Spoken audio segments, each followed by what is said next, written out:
Got to do the bird dance. I know. The bird give me, he be like, yeah.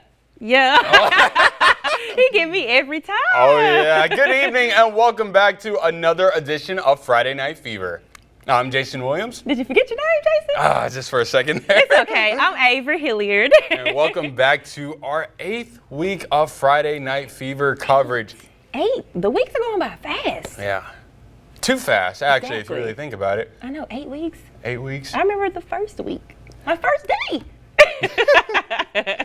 But time is moving and it will not wait for anybody. Oh, yeah. And it's not really waiting at all, especially this week, because we have a lot of teams in division play. Yes, exciting. So once you hit division play, these games are essentially playoff games. Yeah. You got to play for, you got to win to make sure you get in the first place. Yes. And then you got to fight to have a good playoff spot. Maybe you get to host, but it's still about a month out from now. So, just keep winning, just keep fighting your way in. Yeah, just, keep playing. Take care of business. But let's go ahead and get into some games tonight, and let's get things started with this week's Game of the Week. The Friday Night Fever Game of the Week is sponsored by Game Day Haircuts.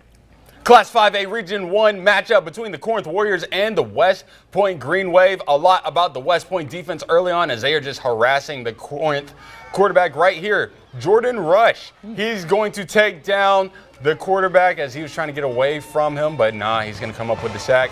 This time, Kenneth Kinsey, the quarterback trying to get away again, but Kenneth Kinsey comes up with the sack for the Green Wave. They were just harassing that quarterback all night. But head coach Brett Morgan also loves seeing some offense too, right here in the first quarter.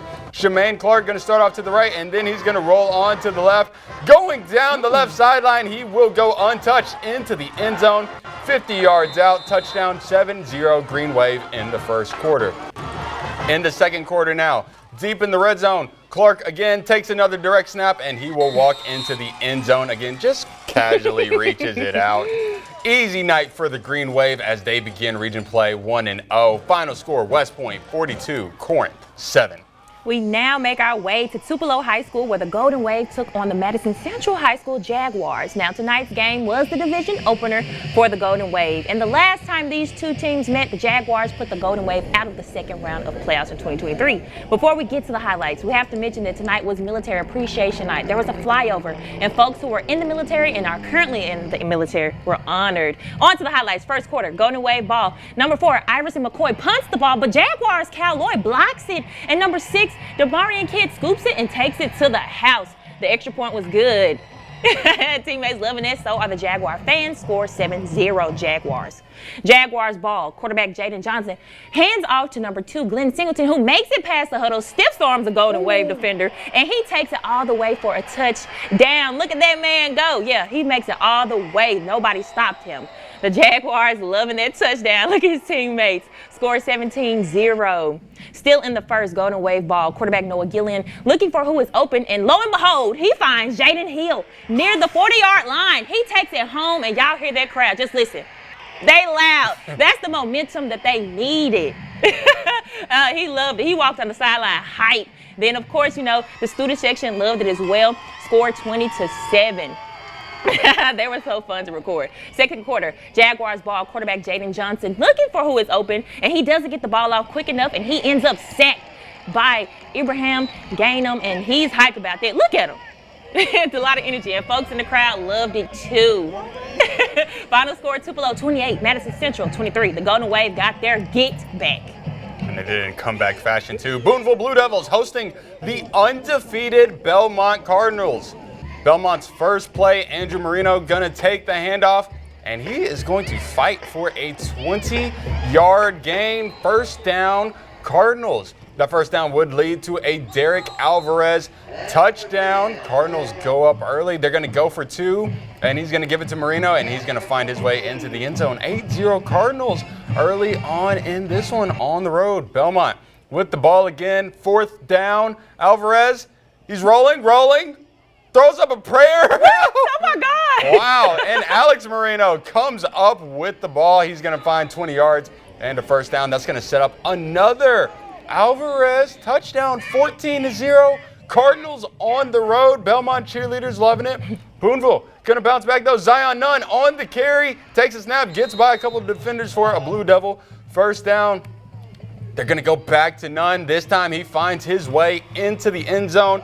14-7, Belmont still leads at this point, but the Blue Devils would hold up at home and give the Cardinals their first loss of the season, 21-20. Then we have Starkville versus Germantown in Starkville, a big divisional game before, and there was a military jet flyover. Very nice. Now we pick it up in the first quarter with Starkville in their own territory. There's a handoff, and number 3 takes it down the sideline for a big run. Y'all hear that crowd? Almost scored, though. Look at them. Starkville, man, they're still loving it. You'll hear them right after this. They sound real good. But 2 plays later, quarterback Jay Ruffin takes it around the right side for a touchdown. Celebrate. Look at him. Look at him. He's Still going. Easy right there, yes. He gonna celebrate with a fan.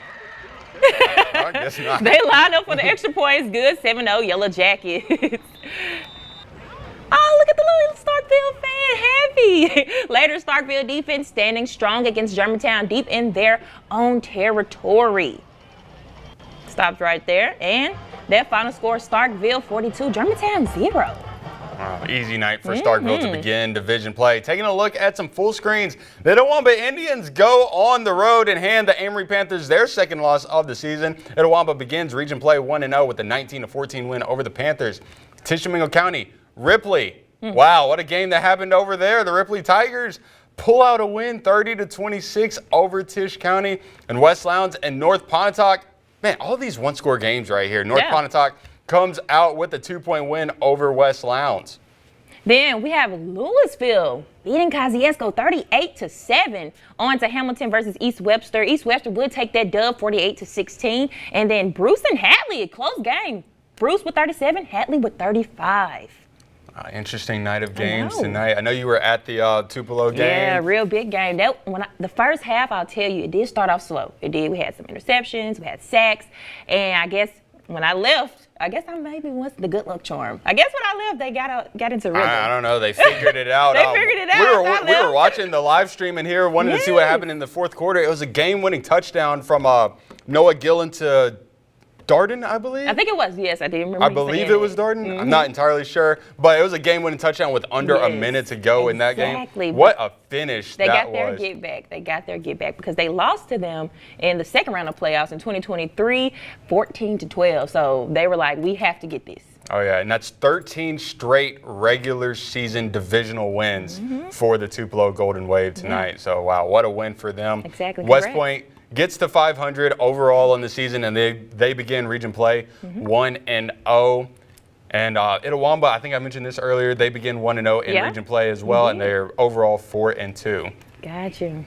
But, you know, that was fun. You know, it's time for Band of the Week. Let's.